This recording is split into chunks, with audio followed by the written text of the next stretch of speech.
Nabulabog ang maraming mga boxing fans lalong-lalo na sa Amerika at kahit saan man sa mundo kasi naging payag ng undisputed super bantamweight world champion na si Naoya Inoue. Tinawag pa na nagpakita lang na walang tiwala sa kanyang sarili. Aba teka, bakit kaya? Ang kasagutan alamin. Former WBC featherweight world champion na si Mark Magnifico Magsayo handa na sa paparating na laban kontra yan sa Mexicanong dating world title contender. Magsayo, target na ang World Boxing Association World Title Belt. Ito po ang mga nilalaman ng ating kwentuhan, kaya tara, kwentuhan na!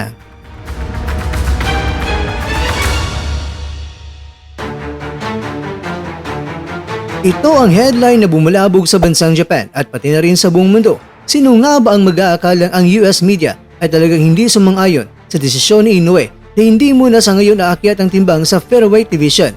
Ayon sa kanila, ito ay talagang kakaibang ipinakitang pag-ugali at nagpapakita lang itong si Inoue ay walang tiwala o kumpiyansa sa sarili. Dumalo kasi si Inoue kakwento sa isang awarding ceremony sa Amerika at Hakot Award nga itong si Inoue at doon ay nabigyan ng pagkakataon ang US media na na-interview nila itong si Inoue. Sa mga kasagutan ni Inoue, ang mga boxing fans ay medyo naguguluhan sa sagot ni Inoue sa usaping dapat akyat na si Inoue sa featherweight division.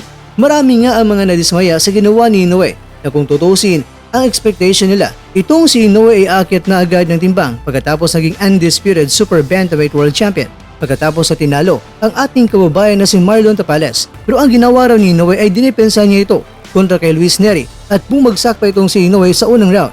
Kaya ang sabi ng US media, isang kakaiba ang ginawang desisyon ni Inoue at bakit wala siyang kumpiyansa sa kanyang sarili na aakyat na sa featherweight division. Pero ang paliwanag naman ni Inoue dito kung bakit hindi pa siya aakyat sa featherweight division. Talang hinihintay niya ay ang kanyang katawan kung handa na sa mas mabigat na timbang at ano ang dapat ang kondisyon sa kanyang katawan para lumaban na sa mas mabigat na timbang. Sinabi naman ni Inoue na siya ay hindi takot na umakyat sa featherweight division pero ayaw niya magmamadali siyang umakyat ng timbang dahil sa ngayon ay talagang napakaaga pa umakyat na agad siya sa featherweight division. Ganun pa man, sa ginawang payag ni Inoue dito para sa ibang mga boxing fans sa US media, ito ay isang hindi magandang pag-ugali na ipinakita ni Inoue at signos lang ito na walang kumpiyansa itong si Inoue sa kanyang sarili. Ikaw kukwento, ano ang masasabi mo dito? Samantala, sa ngayon, itong si Magsayo ay nagpapakita na ng speed, stamina, power and skill sa timbang na 130 pounds o sa super featherweight division at nagpapakita na si Magsayo ng pagkakomportable sa timbang na ito. Ito ang mapahayag ni Coach Marvin Simudio at ayon din kay Magsayo, maganda na ang pakiramdam niya ngayon. Siya ay komportable na at malakas. Minimintay ni Magsayo ang kanyang timbang mula sa pagkapanalo niya sa nakaraan niyang laban. Kaya hindi na nahihirapan si Magsayo na kunin ang timbang at ramdam na ni Magsayo ngayon na siya ay complete fighter na sa 130 pounds. Kung ihambing mo yan sa 126 pounds. Inamin naman ni Magsayo na noong siya ay sa featherweight division pa, nakaramdam na siya ng panghina sa kanyang pa at nababawasan na ang kanyang lakas. At ayon pa ni Coach Sumudio, sa ngayon ay nasa top level na si Magsayo ngayon. Pero hindi rin nila baliwalain din itong si Eduardo Ramirez dahil isang magaling na boksingero din ito at dati pa na world title contender.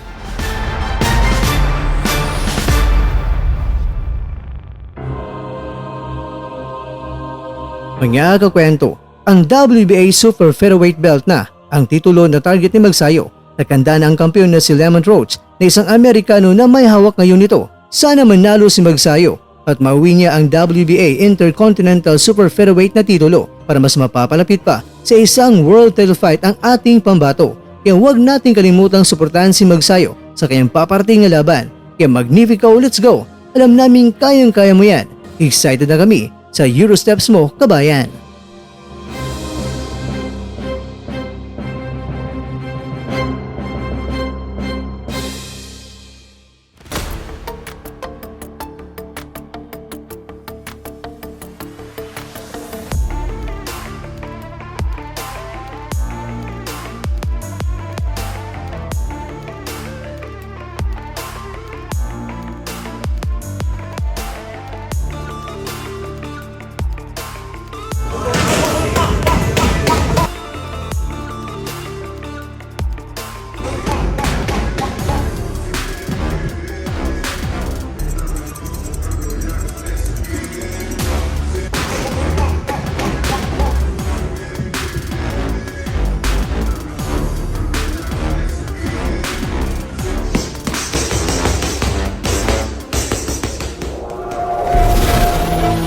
Diyan nagtatapos ang ating kwento.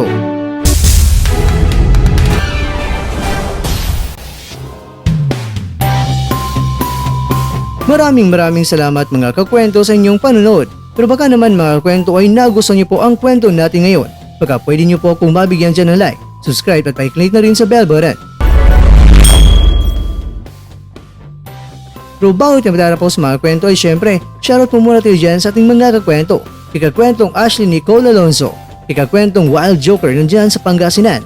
Kakwento shoutout sa inyo dyan. Kikakwentong Jesus Espada. At ikakwentong nanonood yan shoutout sa iyo dyan. Bueno, hanggang dito na po muna ang ating kwentuhan. At abangan nyo lang po ang ating susunod na video.